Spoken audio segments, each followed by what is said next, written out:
Čo sa týka inventarizácie zásob, tam si treba uvedomiť, že zásoby môžeme podľa zákona o účtovníctve inventarizovať kedykoľvek v priebehu účtovného obdobia. Ale kedykoľvek v priebehu účtovného obdobia, mimo účtovného obdobia nie. Fyzickú inventúru zásob môžeme vykonať kedykoľvek v priebehu účtovného obdobia, ale nie. Nemusí to byť v tom rozpätí 3 mesiace pred, ale nemôže to byť mesiac po. Hej.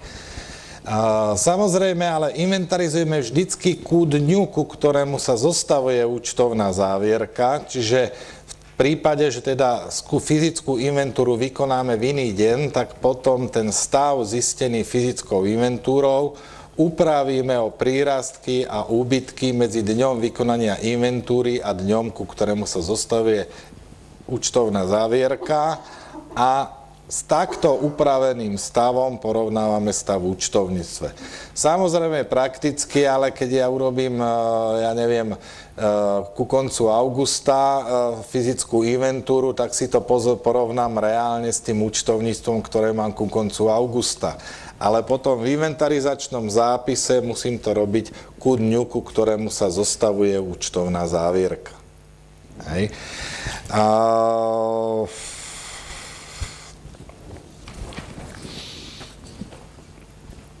Čo sa týka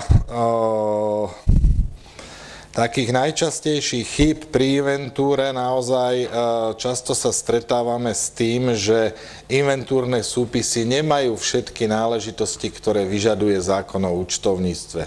Sú to síce možno formálne veci, ale jednoducho inventúrny súpis je účtovný záznam.